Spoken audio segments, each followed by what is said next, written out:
Alhamdulillah wassalatu wassalamu ala rasulillah. Pemirsa yang berbahagia, kita akan melanjutkan pelajaran shorof.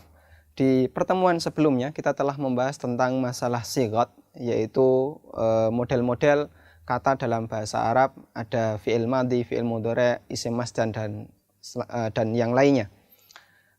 Di kesempatan ini kita akan membahas tentang aslul kalimah atau kata dasar dalam bahasa Arab.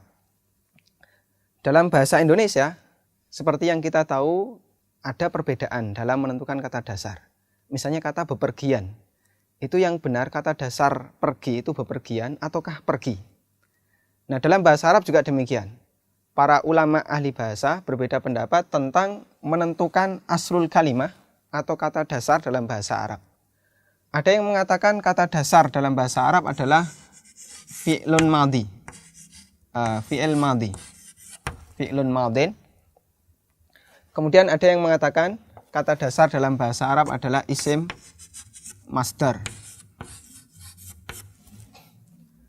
Misalnya kita punya kata kataba ya, yang artinya menulis. Isim masdarnya adalah kitabatan. Kitabatan.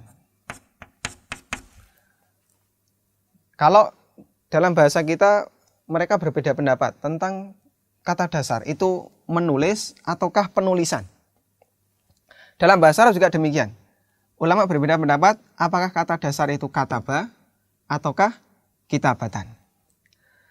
Namun dalam banyak referensi belajar shorof, beberapa penulis itu lebih banyak memilih kata dasarnya menggunakan fi'il madhi.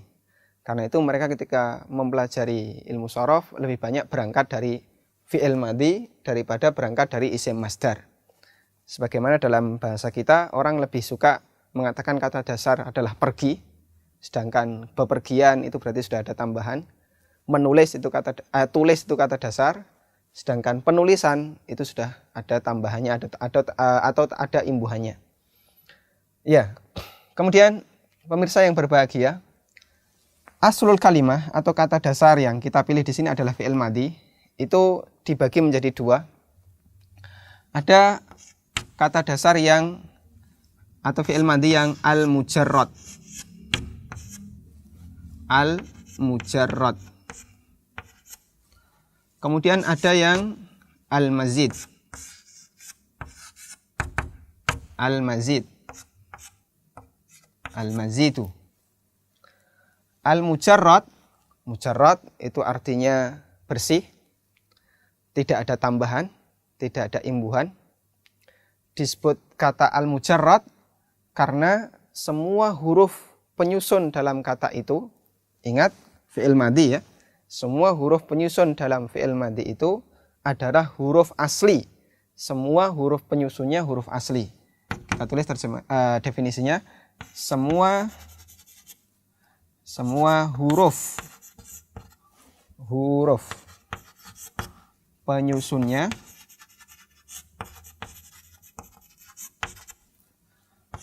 adalah huruf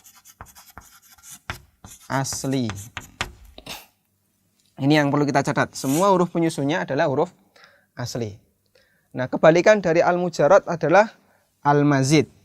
Al-mazid berarti di situ ada tambahannya. Dari kata zada yang artinya tambahan ya. Disebut al-mazid artinya huruf penyusunnya itu ada yang bentuknya tambahan. Jadi kita tulis definisinya adalah ada huruf penyusun kata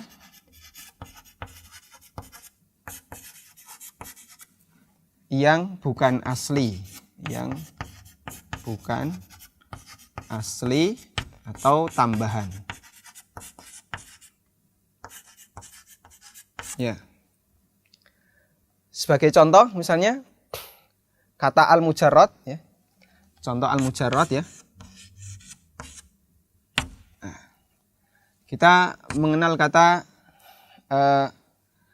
nasoro yang artinya menolong.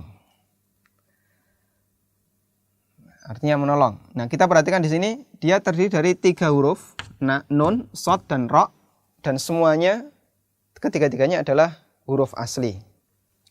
Contoh yang mazid, kata nasara bisa kita tambahkan huruf ta di depannya. Contoh yang mazid, kata nasara kita tambahkan huruf ta di depannya jadi tanah soro. Tanah soro. Di sini ada tambahan ta, kemudian juga ada tambahan alif. Sehingga dia huruf penyusunnya itu ada yang bukan asli. Kalau ini semuanya asli. Contoh yang lain, misalnya saya punya kata koruba. Koruba. Artinya dekat. Dan ketiganya terdiri dari tiga huruf yang asli, qaf, ra, ba. Kalau kita tambahkan, misalnya di sini saya mau menambahkan huruf hamzah di depan atau alif. Jadi akroba. Akroba. Akroba. Ada tambahan, huruf di depannya a. Dan dua-duanya fi'il madhi. Hanya saja yang mujarrad, tidak ada tambahan dalam penyusunnya, dan yang mazid di sini ada tambahannya. Nah, kalau kemudian dia sudah menjadi mazid, dia sudah ditambahkan, tentu saja akan memberikan arti yang berbeda. Nasoro artinya menolong. Berarti kalau ada tambahannya tanah soro, ada tak sama alif, artinya menjadi saling menolong, saling tolong menolong. Koruba artinya dekat, sesuatu yang dekat. Berarti dia kata kerja yang tidak membutuhkan objek. Bagaimana kalau kita mau mengungkapkan mendekatkan? Maka ditambahi alif jadinya akroba. Sehingga akroba itu artinya mendekatkan. Dengan adanya tambahan, maka di situ ada tambahan, ada memberikan makna imbuhan. Bisa imbuhan me atau imbuhan saling dan seterusnya, tergantung dari tambahan yang diberikan. Demikian pelajaran singkat tentang